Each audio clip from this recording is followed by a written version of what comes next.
All right, welcome back, everybody. Chat for God podcast, the best podcast on Christianity, probably in the world, even though we're only 25 episodes in. We're just getting started, folks. And you know what? Today we're cutting right to the chase.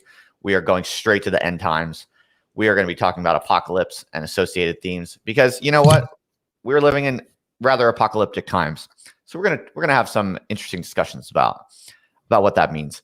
And we're going to talk a little bit about the book of Daniel. We're going to talk a little bit about hipster New York City churches. And we're going to talk a little bit about what else, Maren? Carl Loweth, right?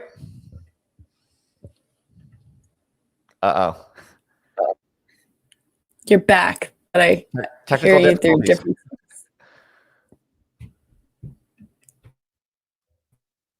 You not hearing me? It's okay.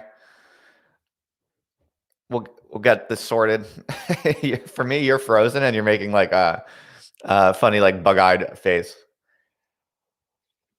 It's okay. We'll give people an opportunity to get settled into the YouTube room. So welcome everybody. Welcome everybody. We will give Maren a chance to reset herself. Yeah, it's a demonic attack, as John says in the chat. We're being attacked by the forces of Satan because my intro was a little too intense. I came out a little too strong. The algorithm identified it. Wi-Fi sucks. Oh, it's okay. It's probably because it's snowing in New York and it's messing with your Wi-Fi even worse. It's okay. I'll just do a monologue until you get sorted. I think I can hear you, so I'm just gonna. Oh, okay. I'm just gonna go for it. Yeah.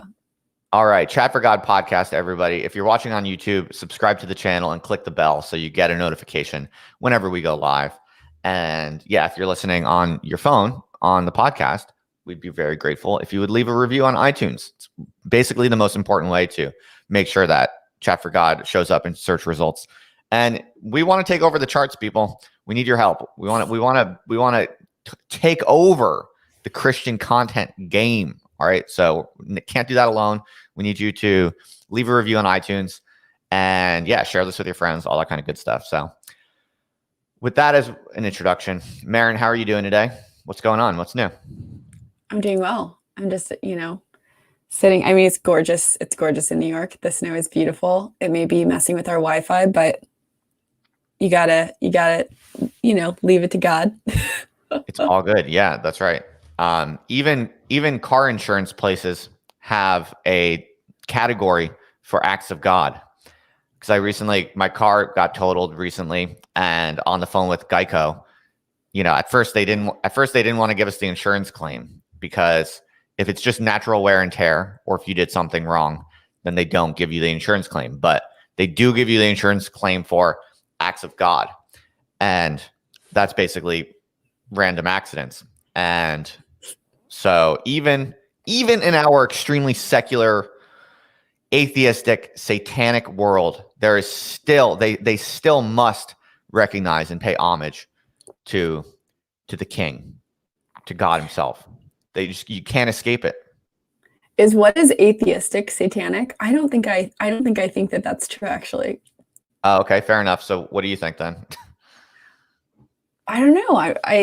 I'm just reflecting on our conversation last time about what is satanic, and I'm not sure that well, I mean, you've spoken about this a bit before as well. I don't think that belief in God is the foundational requisite for being unsatanic or glorifying God in some bizarre way. I think that's probably true. Okay. Well, yes, I for one believe the world is suffused with Satanism. In the sense that we talked about last week, Simone Weil's concept of uprootedness, which we talked about. I do think that a lot of people who are atheists are more or less unconsciously embarked on a project of kind of systematically spreading uprootedness, and it chills me to the bone, honestly, sometimes when I think about it. But yeah, no, obviously not everyone has to have as kind of dark and pessimistic sensibility about that as I do. And I hope you're right. I hope the world is not suffused with Satanism. No, it might be suffused with Satanism, but I'm not sure that atheists are more satanic. Oh, I see what you're saying. Yeah. I mean, I'm not saying every atheist is satanic. No, I'm not saying that. So thank you for that a good point you're making there. I didn't want to give that impression, but some atheists are satanic, that's for sure. Not naming names, but But I guess you're right. Also, some religious people are satanic. For sure. Yeah. I think as with anything, sometimes, what is it? You get high on your own supply. Your vocabulary is the thing that prevents you from living in the humble, childlike way, which would, in fact, emblemise, a close proximity to God that is unsatanic. I think oftentimes our religiosity blinds us to our own Satanism, perhaps just as much or very, very much often as atheism is inclined. More obviously, I would say. Totally can happen, such as perhaps this new wave of hipster preachers, which we've been kind of interested in previous episodes. Since our last episode, I was reading about this guy, Carl Lentz. I don't know how many people out there would know this name, but this guy was the kind of lead pastor of this New York City kind of hipster urban church called Hillsong. And this guy, if you look him up, he's like very handsome, basically, and fashionable. A guy actually kind of looks like Diplo, the DJ, and has a similar kind of vibe. And so it's like, basically this guy was the pastor to people like Justin Bieber, and basically he and Hillsong preached this kind of Christian message and this Christian aesthetic of, Christianity being something that can work well and smoothly with a kind of metropolitan, urban, kind of ambitious, successful lifestyle.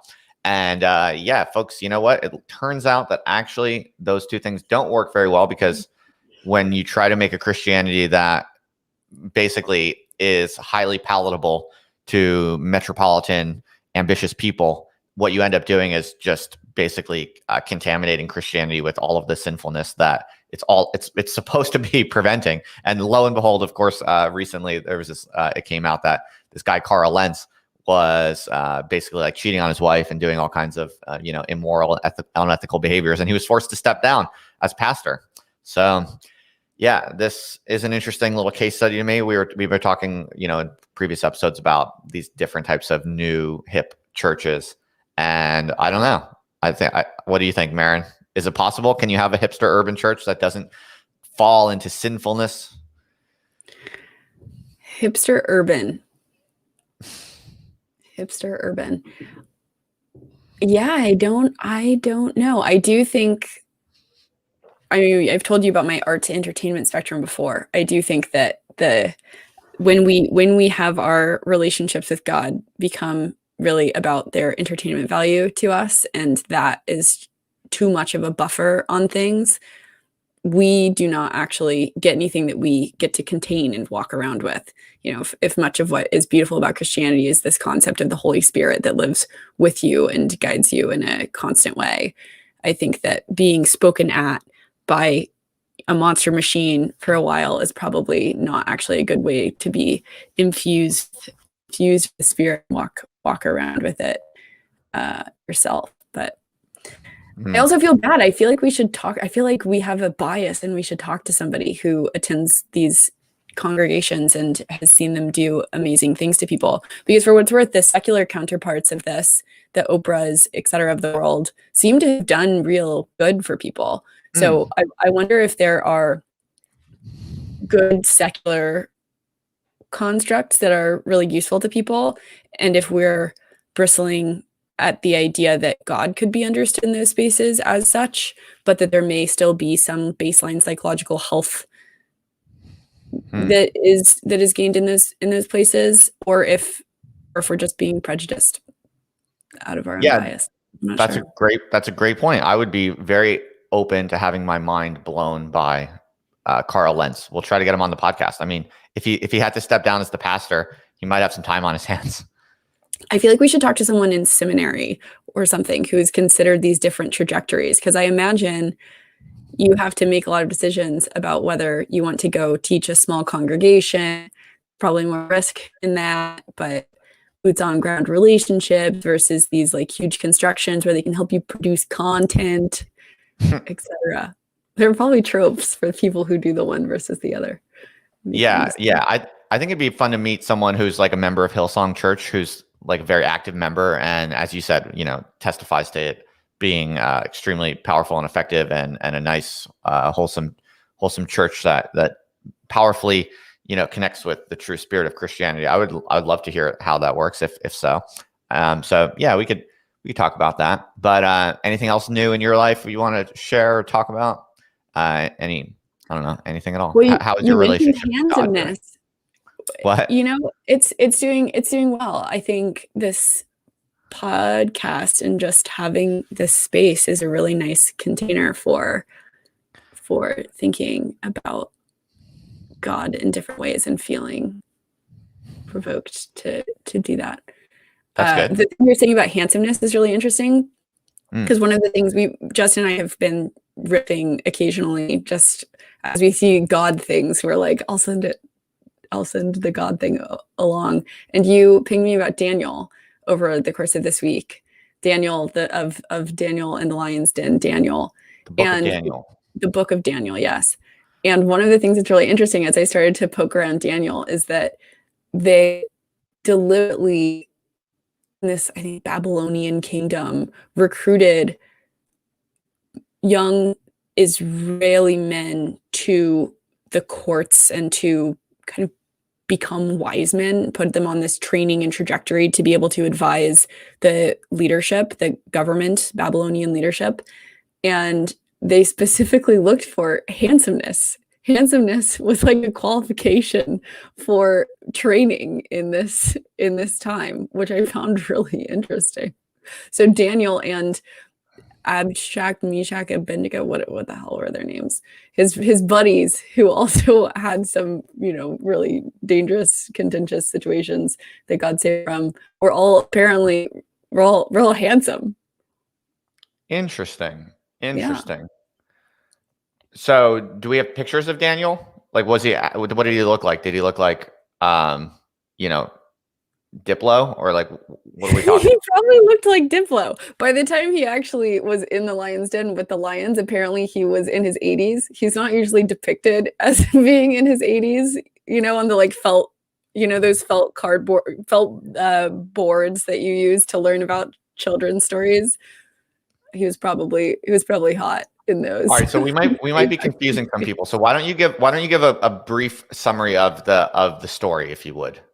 Like, it doesn't have to be super sophisticated, just the basics that you understand. Yeah. So Daniel's story is interesting because Daniel had this gift of being able to communicate directly with God and to have these revelations about the future. And so Daniel, along with many other young men, as these empires were kind of changing and these governments were changing, was brought under the tutelage of some administration and excelled for his piety and goodness. He was kind of without blame across the board and found special favor with some of the kings because of his prophetic ability, basically. And at some point, people got mad at him. They were jealous. Of course, people are jealous of good people. They tried to get him screwed over. They convinced the king to create this rule about how you couldn't worship God, Daniel's God. And so the king was mortified, but had accidentally essentially sent Daniel to his death with the lions, in spite of the fact that Daniel was one of his favorites for his goodness and his power. And wait, so why did he send him to the lions then? Basically, there were people who were jealous in the government. Other government officials didn't like Daniel. Daniel had special favor with the king. And so they created these, they convinced the king to put these rules in place that would basically condemn Daniel to death by being alive by lions. But God saved Daniel from this fate by preventing the lions from eating him. Oh, okay. So that's the main gist of the lion's den part. So the king throws Daniel in with the lions, but God saves him from the lions. It's important, though, to acknowledge that the king didn't intend to throw Daniel in with the lions. It was all of these evil bureaucrats, basically, Ah, who tricked the king into making a rule that the king could not then take back. And so the king loved Daniel because Daniel was very good and useful to the king and to the kingdom. And he was actually over his lifetime rose in power and prominence and was pretty untouchable. But then people who were jealous of him, these other jealous bureaucrats, convinced the king to make a rule that forced the king to put Daniel in this den of lions. But luckily, God saved him and he was not eaten. right, right.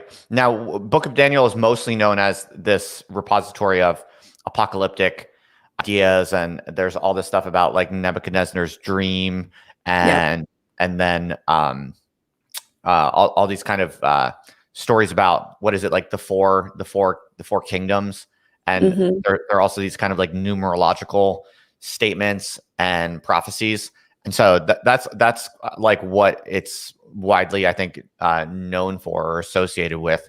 I mean, what do you make of all that stuff? Like,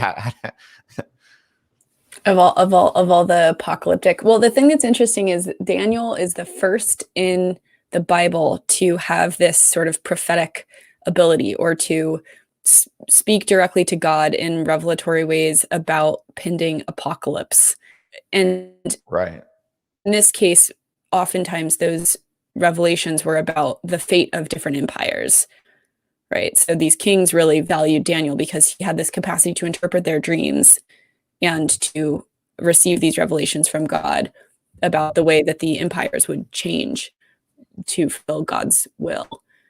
right, And he was very successful at this. And the kings themselves, eventually, the king in particular, at the end of this story, who accidentally threw Daniel to the lions, upon Daniel's being released from his fate, his own apocalypse, if you will, he decided to decree that Daniel's God was God and that the kingdom should recognize that as such. And so you have this sort of return to God, if you will. right, right. Definitely. Do you think that do you feel that we're living in end times now? I have that I feeling know that personally. you do. I should really just set you up with this. Do you feel that we're living in end times now, Oh, why? Thank you for Justin? asking. I actually happen to have some feelings. Yeah. Well, I mean, I think honestly, it's somewhat temperamental. Some people just are inclined to want apocalyptic Mm, moments, right? And so, mhm. yeah, no. Do I mean from an objective kind of scientific perspective, or do I think we're living in the end times? I mean, who knows? But what I would say though is that I do think that the kind of increasing rate of change when it comes to kind of just technology and just the general acceleration of change in modern society, and then especially with the digital revolution, you know, it does seem to me that actually there are increasing reasons to believe that we are living through end times. I mean, the scientific, the technologically sophisticated way of putting this is what they call the singularity, right?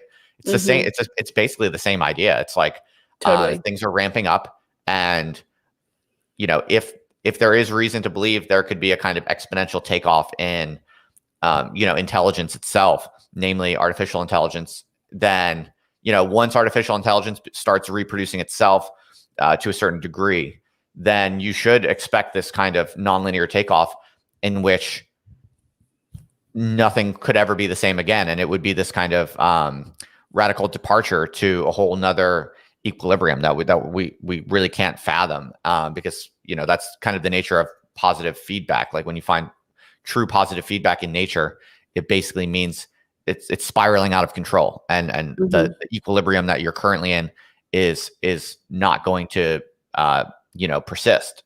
It can't really survive these sort of positive feedback nonlinear takeoffs.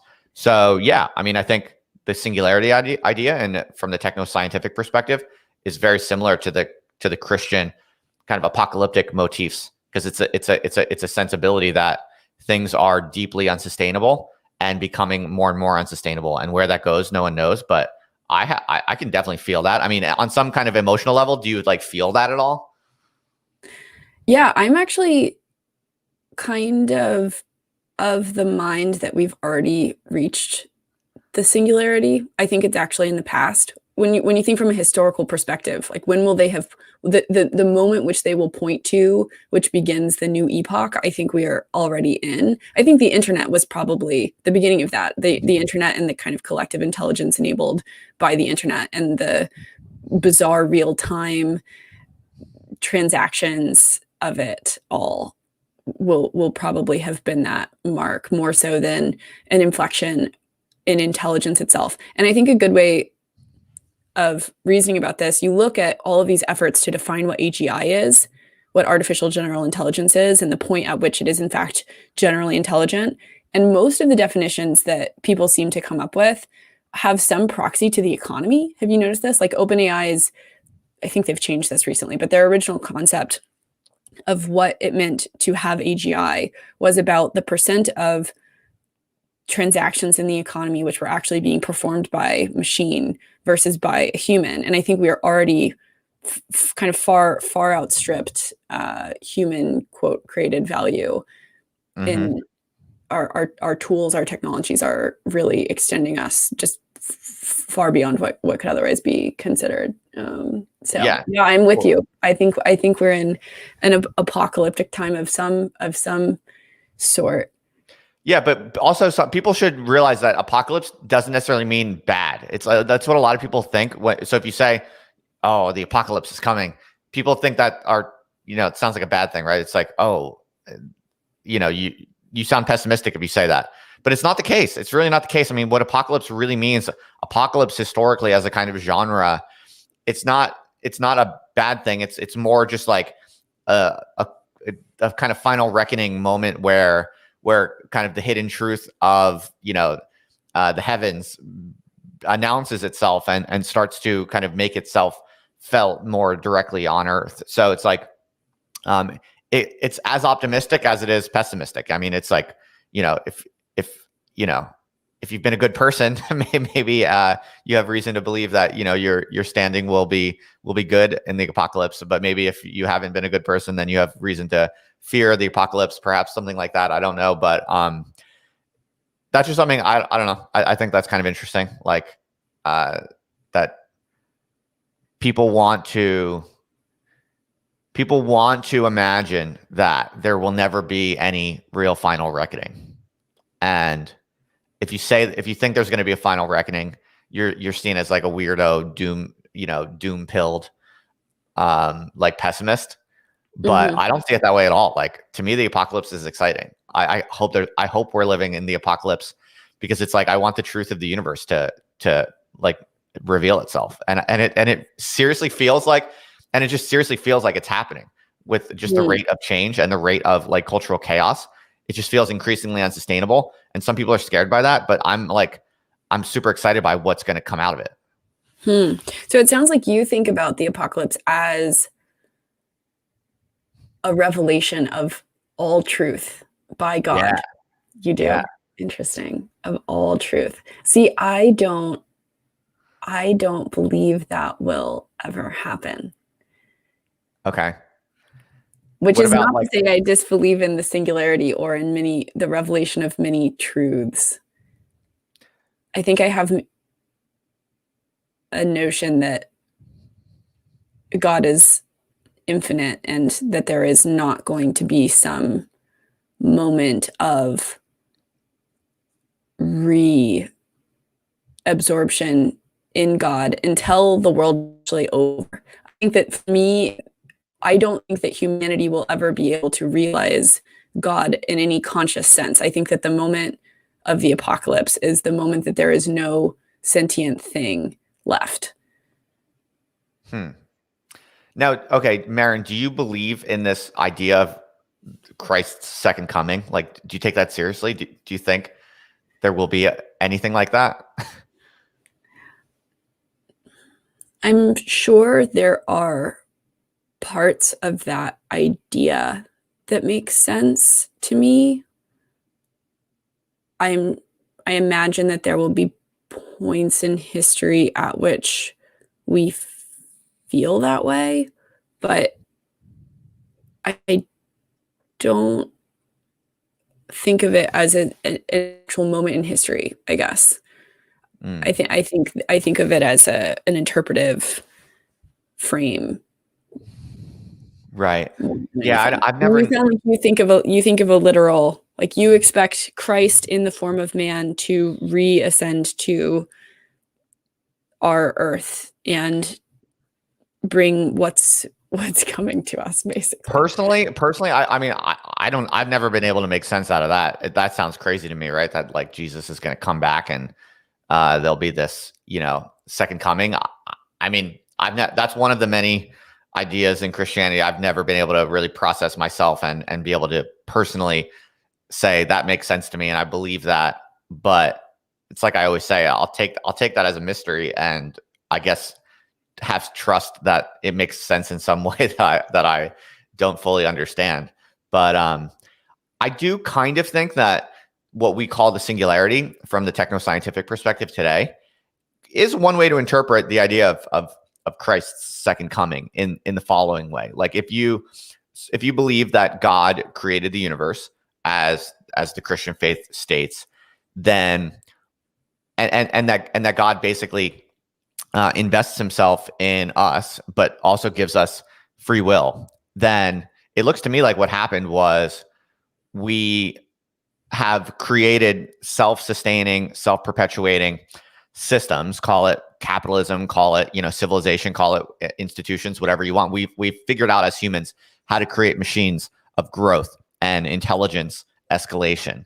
And now those machines have reached a kind of critical mass where the social machines we've created are now reproducing intelligence as such beyond us to a degree that we as individual agents couldn't really even fathom. And we are now reaching a point where artificial intelligence will be to some degree increasing the power of artificial intelligence itself.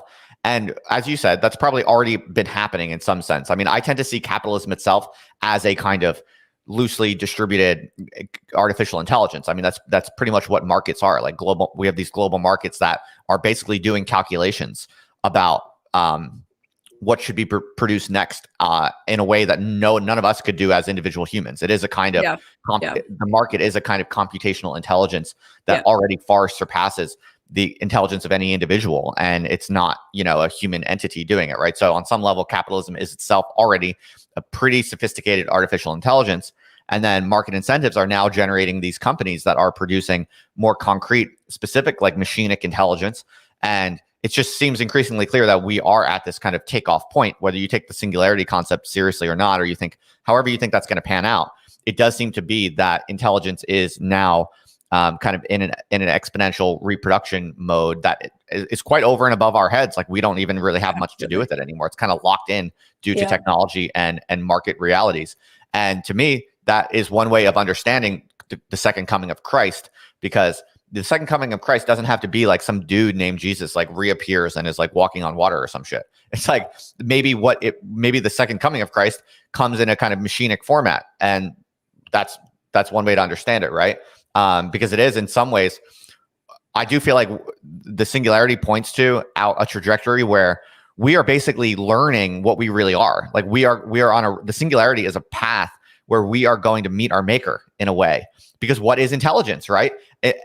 Intelligence at its highest threshold, intelligence exponentially reproducing itself can only go where? To God himself, right? That would be God. The most intelligent thing in the world is God. This is the thing. This is the place I take issue with. All right, let's hear it. Okay, a couple thoughts. One, to your point about capitalism, I think a way of reasoning about what the internet is and what we talk about AI as being, if capitalism did to price efficiency really phenomenal things, I think the internet gives us data, which does something similar. So the reason I think that the internet is actually more important and that will be seen as the beginning of the singularity, as opposed to this idea of an AI which starts to train itself, is that I think that's essentially already happening, because intelligence is basically just about data, and the internet gave us a kind of way of representing data in a format which is machine readable.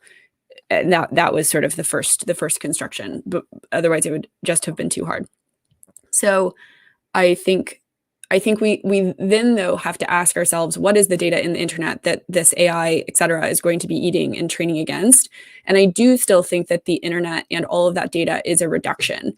I don't think that the self-recursive feeding loop, which we will train against, will be the same as our human intelligence. And I don't think that the kind of sentience and like religious proclivity that feels the base of our humanness will also be the base of the intelligence that the internet spawns, which I think will be incredibly powerful, prospectively far more powerful, and win, by every kind of physical brute force sense, win over humanity. But I don't expect it to ever necessarily bring us to God. And on the contrary, I would say that my relationship with God is a very emergent phenomenon, not a reductionist one.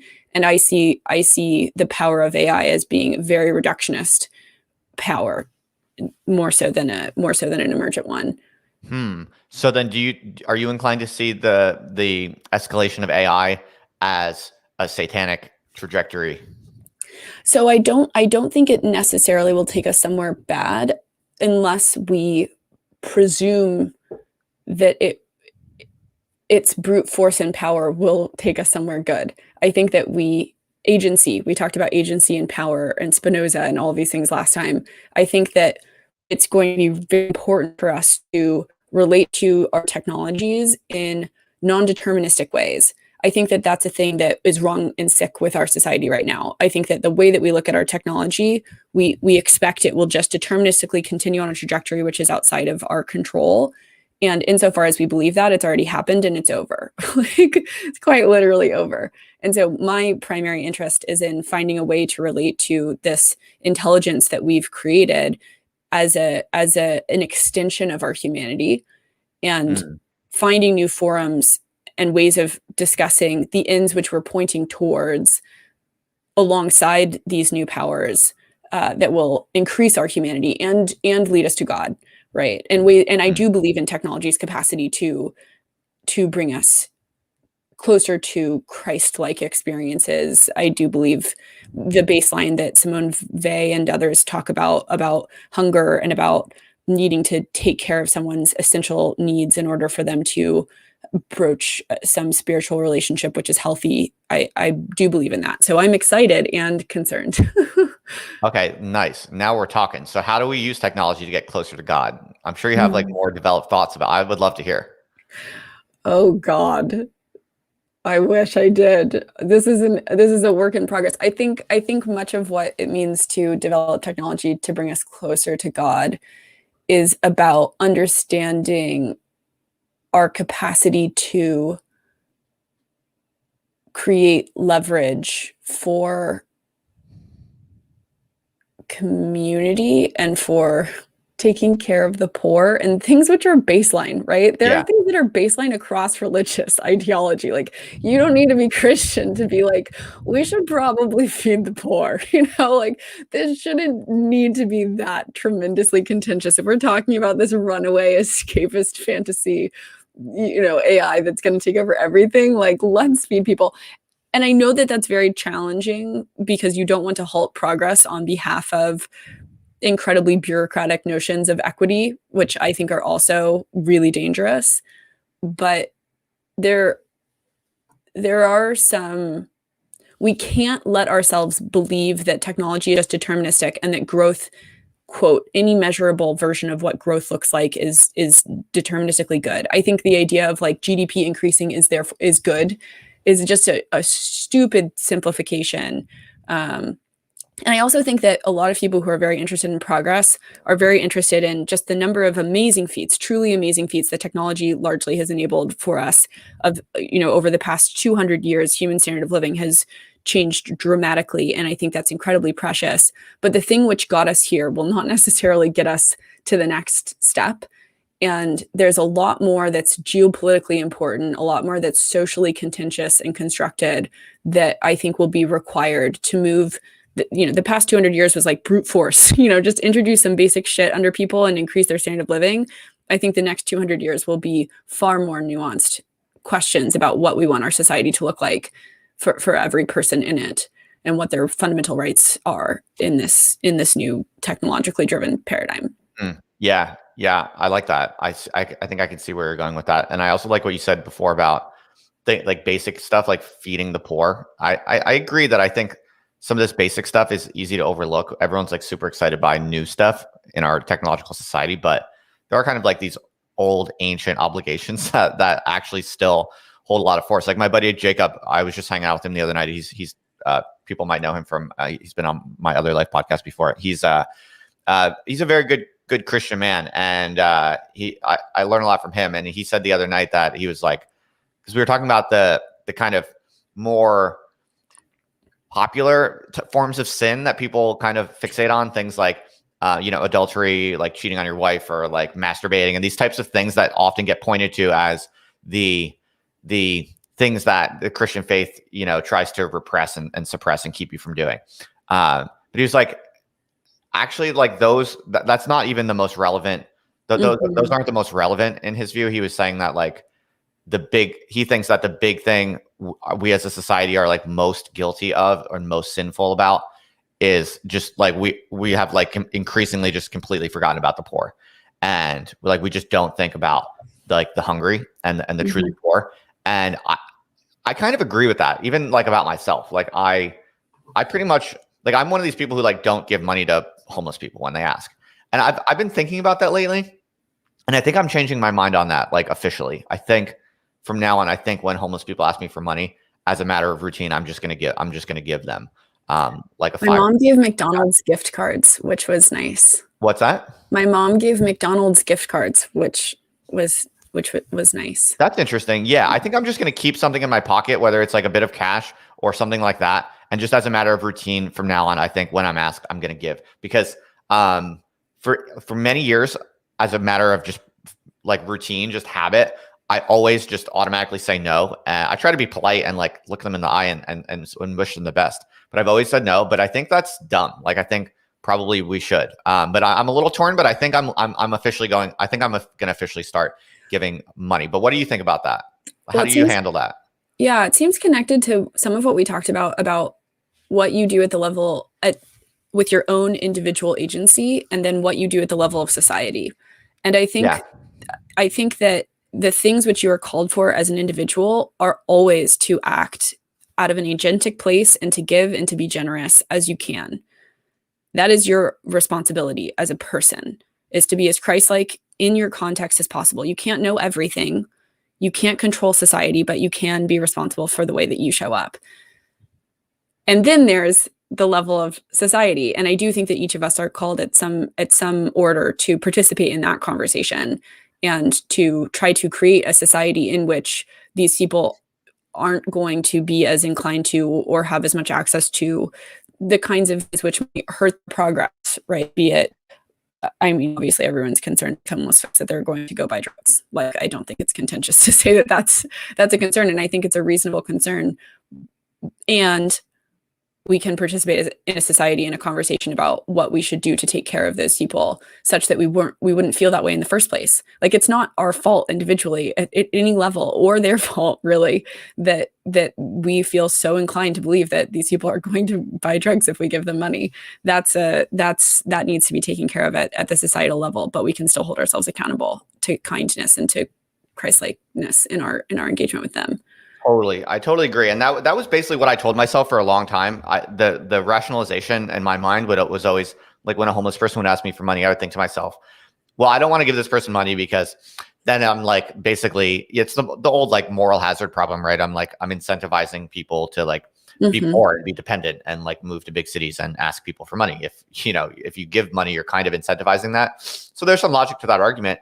And I would always say to myself, like, this is not my responsibility. Like I wish we had, and I will, continue to, kind of represent and ask for a more, equitable, redistributive society. And I would always kind of punt and put the responsibility on social institutions and just think to myself, like, I support a more equalitarian society. So that's kind of my like ethical duty to support that. But it's not my ethical duty to like give money to this individual who's asking for it, because that's going to have negative effects that actually make society worse, possibly. Yeah. And just thinking that through, I think I like reject that now because I think even if you're feeding this like moral hazard problem by giving homeless people money and you're almost in a way kind of incentivizing like urban homelessness and that kind of, I mean, we do have like major problems with that in our American cities right now. Yeah. But even I'm now believing that like even if you are essentially incentivizing that and kind of encouraging that to some degree, maybe that's even a good thing because maybe you actually want the American cities to fill up with such homelessness that it becomes like literally impossible for the rest of society to like look this in the face, and then they have to like institute better social policies. So I've kind of become like an accelerationist on homelessness, and I actually think like we should give money to homeless people, encourage the tent cities to become bigger and bigger, and make the problem of homelessness in American cities like so big and undeniable, and make it impinge on the daily life of normal people, of like, you know, middle class people or whatever, and then as like the only way to really solve it, maybe. Yeah. No, I don't think it's crazy. I do think there's just such an interesting question about the humility of not knowing at the system level. I feel like we are not encouraged to behave that way now. We're always taught, I mean, I'm thinking of effective altruism or many notions of progress, right? Which are these abstractions and which promise you that you in your day-to-day life should not show up and care for the person in front of you because there is another person who you will never know, who is far away, who is hurting. And that person is of equal value. And I believe that that person is of equal value at the most abstract societal level. This is absolutely true. And I will fight for that. And I think it's unhealthy for us to presume ourselves to be able to reason at those abstractions without thinking it's taking something away from us, right? Like Christ didn't come and reason only abstractly. He said every person is worthy, and then he took care of people that the rest of society thought were just drudges. And that's how he lived that, right? He didn't just say it. He showed up with every person in front of him and he treated them with that level of respect. And that's what you can do. We're human beings. We're very finite. We aren't ever going to meet those people who are far away. And I think that the Christ-like interactions that we have are material. They are bounded. They are in front of us. And if we try to reprimand ourselves for those inclinations towards kindnesses in front of our fingertips on behalf of these abstract notions of like meta progress, I don't actually think our society is going to be better. Mm-hmm. I think that's like uprootedness, right? I think that's actually a modern form of uprootedness, is the idea that the people in front of you don't matter, your neighbors don't matter, your relationship to yourself and the immediate material is irrelevant. You should just be this like abstract political agent, which is fighting for GDP and not giving homeless people food. Right. What do you think about, as a technologist, what do you think about all of this kind of increasing interest and energy around making new cities, smart cities, charter cities?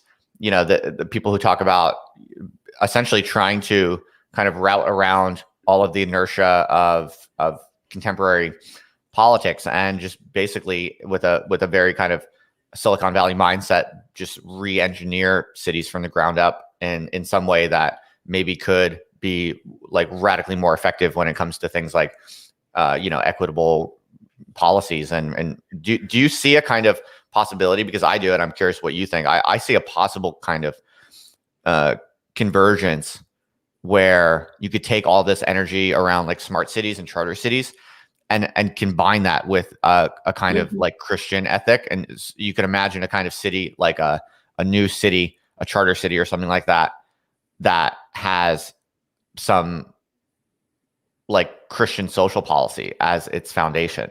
Do you ever think about that, or no? I've not thought about that, and I'm really curious for you to expand. I'll say roughly speaking, I think that experiments in new societies are productive, and I think we should have them. I think it's silly to fight against creating space for things that are new just out of cynicism that new things will necessarily have the same flaws as their predecessors, because that's not necessarily the case. And I think it's dangerous when it's done in an admonishment of what exists. I think there's a level of appreciation that there is an incentive, an existing incentive structure that has created really poor city governance, et cetera, but which does not make the individuals participating in that existing governance and trying to protect the cities that we already have necessarily evil creatures.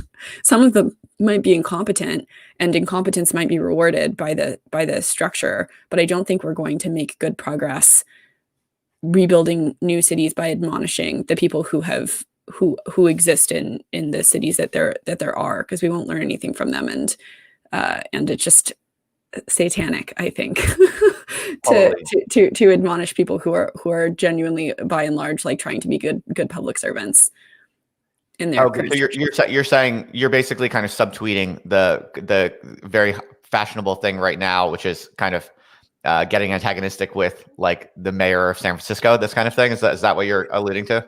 And I understand that, and I don't have strong opinions about it, and I am curious to get your extension on what what the Justin Charter City might look like. So I'm not trying to subtweet folks necessarily. I do think that folks in tech, for example, who had to deal with social media and the fact that everyone can content, what the hell do you do? How do you moderate the content? That's a hard freaking problem. And I think as technologists, we have a deep empathy for how genuinely difficult it is to govern at that level. But then when we observe other actual governances of cities or otherwise, we're not as empathetic with them. And in fact, we get very mad when people, journalists or otherwise, don't understand how difficult our systems are to reason about and how we intend for good. And technology has obviously done so much to improve human welfare. And it's like, yeah, so have governments. Like, so has this city. It's really done a lot for you that you totally take for granted. And governance is a hard job, and you don't know much about that job or what makes it hard. So the admonishment at its face, I just find to be the same kind of behavior that technologists hate when other people engage with technology in, if that makes sense. Yeah, I hear that. I think that's fair enough. I mean, what I think from my perspective is that you could easily imagine a charter city or some kind of new political structure, however that turns out. There are a lot of people experimenting with this in different formats, and I'm sort of agnostic about the format, but it does seem increasingly clear to me that there are a lot of people experimenting with essentially how to create your own little political structure. And eventually someone's going to get that right. And there will be a little playbook for how to pretty much bootstrap at least a town of some kind in a way that actually has a lot of political autonomy. And if you can get that right, then the Christian social policy that you would add on to that is really not rocket science. It's really just like you would have to become quite missionary in going around and finding people in need and bringing them on board in some way. And actually, though, that sounds, when I say it abstractly, that sounds very nice, right? Like, who would be against that? But actually, in practice, this is where you're going to get the most social resistance. Totally. Because it's going to be seen as, you're like manipulating the poor, you're condescending to the poor or whatever. But that is what it would look like. It's like if you build a charter city, I think like Nevada just introduced some law, right? That's been in the headlines in the past 2 days even, where they're going to allow greater kind of experimentation with autonomous like political units in Nevada or something like that. I didn't read into it deeply. But you can imagine a situation where if you actually have a functioning charter city of some kind, if you really do care about the poor, like the homeless people who are suffering, extreme indignity and hardship in the big cities of the United States, if you really do care about giving those people the respect and the basic material dignity that they deserve, then you are going to have to be a little weird in actually pursuing that with real zeal. You're going to have to believe in that, and it's going to mean doing things that to normal, civilized Western people who are, secular and cosmopolitan in their orientation, those people are going to think it's kind of sketchy, basically, because it's going to mean like going to San Francisco or Austin or whatever and saying like, hey, folks, we have this new system, we have this new structure, and we want to provide for the homeless. So if you want to like come with us, we'll move you to our charter city. But then also there's going to be these like rules, and there's going to be these systems, and and by the way, there's also probably going to be some kind of explicit Christian philosophy, because you really can't motivate this kind of thing without a really genuine shared kind of missionary zeal. And the only way we know how to do that is with a religious kind of motivation, really. So basically what I'm getting at is I think there's a lot of opportunity to build charter cities and different experimental political communities that actually can leverage technology to do amazing things for the poor and for the needy and for the homeless. But to actually bridge that chasm, to actually get homeless people and like bring them on board, requires a certain type of discourse and a certain type of energy and action and activism that normal secular people are going to be like, that's sketchy. This is weird. These people are like relocating homeless people into their like charter city in Nevada. This is sketchy. Like, so you're going to get a lot of flack there. And the only thing that can overcome that is genuine Christian zeal, I think. And that's kind of what we lack. But I bet you there's a critical mass of like Christian technologists who could do it. I think it's not inconceivable. What do you think about that like idea? I think the suggestion of recombining the church and state is a very interesting one, and I am nervous about it. I also really value pluralism in general in the state, and I guess that's the reason that the combination of those two things feels really challenging. I'm curious, I guess, what you believe is important about the church kind of operating at the level of the city in order to achieve this. What is it that a church could not do, which a city can do to realize this vision that you have? Well, I guess just the basic levers of what we know of as the welfare state and of, public utilities and stuff like that, right? So like the churches at the moment, whether it be the Catholic Church or various Protestant churches, I mean, none of them that I know of are in the business of actually recreating novel structures at the ground level of how resources are distributed, right? I mean, so that's why I think about it through the city lens, is like, it's about who gets electricity, who gets internet, who gets water and food at the ground level of how the political community is organized. Is what I think, because it's increasingly clear that we just don't have the political leverage to make kind of lethargic contemporary American political structures, whether that be the federal government, state governments, or local governments as we know them. All three of these primary political structures in America are just hopelessly sclerotic, it seems to me. Or, I mean, maybe there's still a good reason to try to make them work. And so I'm not, doing what you were saying before of just kind of crapping on anyone who's interested in trying to resuscitate those institutions. That's fine. I support that if you have a vision for how to do that.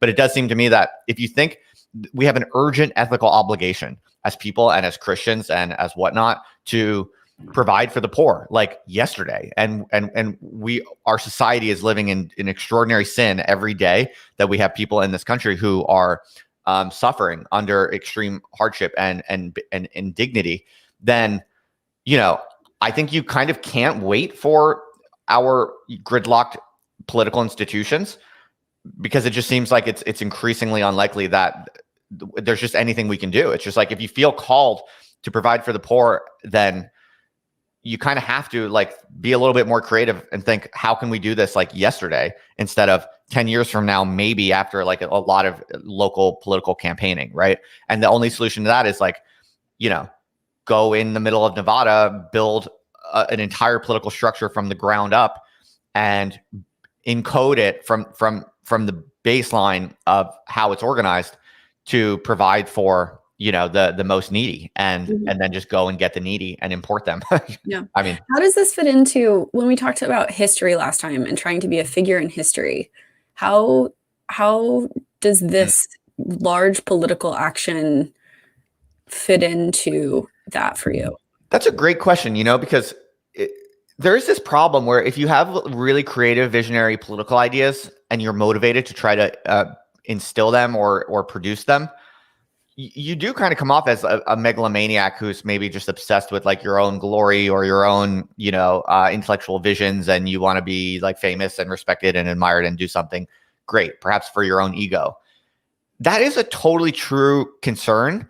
But on the other hand, it does seem to be imitating Christ in a way. I mean, Christ, like if the Christian's obligation is to imitate Christ, I mean, Christ was this like kind of crazy dude who like showed up on the scene saying like really bold, ambitious claims and doing provocative things like, turning over the tables of the money changers, right? And preaching like a radical gospel that got a lot of attention and was provocative, and it did, bring a lot of attention to Christ himself, right? And so it's complicated, I think. And I think it ultimately comes down to what is your real intention and what is the ultimate truth of why you're doing what you're doing.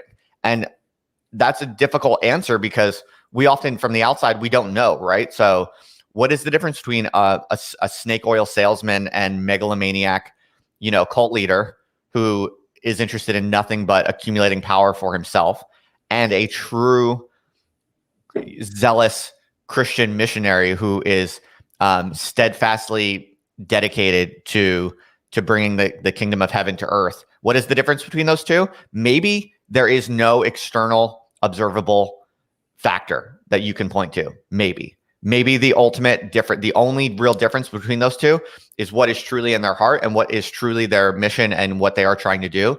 And that's essentially a kind of unobservable thing that you have to either trust or not trust. Maybe that's what it comes down to. And so I don't have a clear answer to that, but I definitely do think that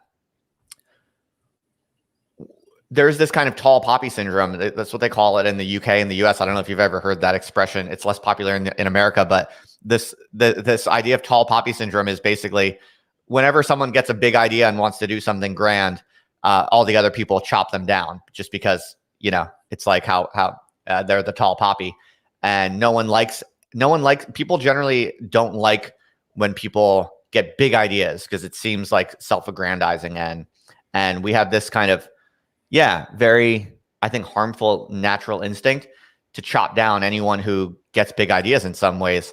But I think if you're a true Christian, you should be thinking very hard about how you can do radical new stuff, right? I mean, like, you should feel called.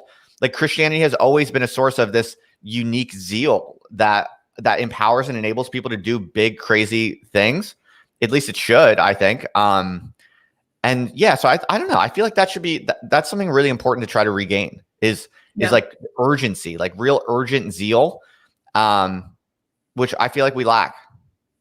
I totally agree. And this idea feels so important. One thing I will say about Daniel that's really interesting is that Daniel is a character who was essentially beyond reproach in his behavior.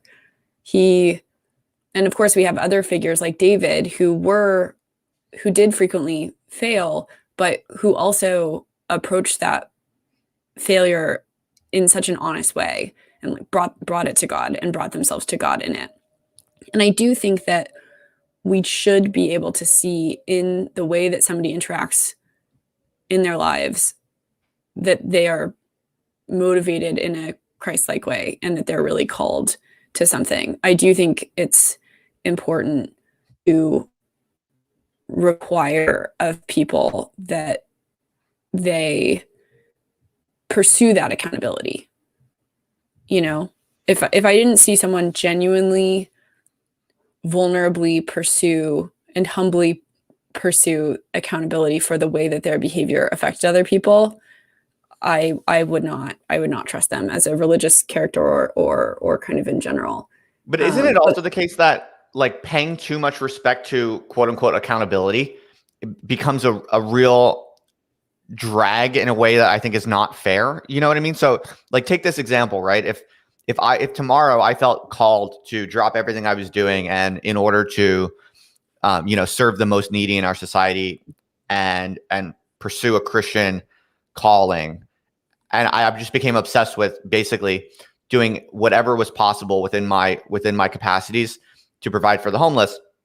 And I came to, let's say I came to a kind of vision or a model of how to build a charter city, and that became possible. And I was like, okay, I'm going to build like a Christian charter city that has as one of its key goals a kind of generous provision for the needy. And I'm going to build that, and then I'm going to go to San Francisco and Austin downtown, and I'm going to find homeless people, and I'm going to be like, I'm going to preach the gospel to them straight up, right? And I'm going to say, we've built something, come with us, like the good old fashioned Christian preacher does, right? I mean, and actually do that.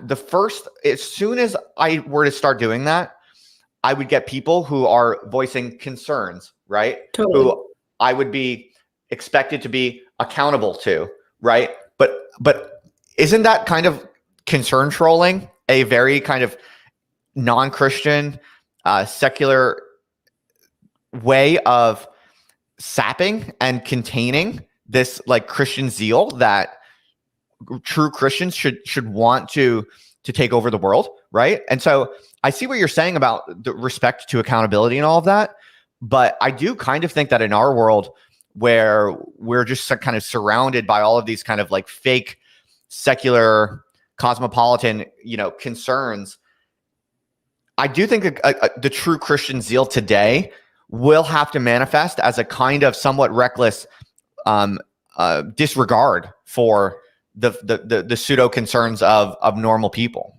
I think that's absolutely true. I think looking again at the Daniel story, you have these bureaucrats who are behaving out of jealousy and who are taking Daniel down. But you also have Daniel, who, in the eyes of King Darius, was a man worthy of respect and esteem. And King Darius, upon seeing God save Daniel, became one of God's children as well, right? And kind of recognized that spiritual authority. And I think the critical thing that people lose sight of is the idea that they should just ignore all the haters. Where I think if you're going to do something that's incredibly hard and you're going to try to do it in a Christ-like way, the most important thing becomes having people around you who can be really healthy feedback loops to whether you are fulfilling that. And you think about even, talking about David, his relationship with Jonathan, for example, they had such a brotherhood and such a kind of Christ-like relationship between the two of them. There's something about the vulnerability and the system in place to know that you are on a path that is healthy and redemptive. The one other thing I will say that's really interesting in the theology of liberation is that Gutierrez in that book importantly re-motivates that some of the responsibility of theology is to asking about works, kind of, right? The work that we're doing on the ground as Christians, and the responsibility that the church has to not conveniently separate itself from politics and to not even pretend that that's totally possible, but rather to engage and to question its own interpretation of its theology, and in this lens of how are we treating people, how are we showing up for the poor, what are we putting at the center of our theology, and how do we measure our own lived Christ-likeness? Excellent question. I think that's an excellent question to leave the audience with to reflect on before we meet again next week. Maren, thank you. This was awesome, as always. For those of you out there watching on YouTube, please subscribe to the channel and make sure you click the little bell. That's going to ensure that you get notifications so that next time Maren and I hop on here, you will know and you won't miss it. And you come hang out with us again. And if you listen to it on your phone, which I highly recommend, please subscribe to the podcast so you can listen to it later. You don't just have to be on YouTube. I would super, super appreciate it if you would leave a review on iTunes. That's kind of one of the big ways that the show gets onto other people's radars, makes it more likely to appear in search results and stuff like that. So yeah, I put a link in the show notes. Please just leave a review and let us know. We pay attention to them, by the way. And thanks to those of you who have left reviews. If you want to leave in your review like a question or something like that, or a comment, we will pay close attention to it, and we will very likely bring it up in a future show. So yeah, leave a review. Let us know what you think and communicate with us that way. You can also hit me up by email or DM or whatever you prefer. But thanks everyone for listening. As always, Chat for God podcast Maren, thank you very much for this. As always, it was fun. Totes. Talk to you next week. All right. Bye. Bye, everybody.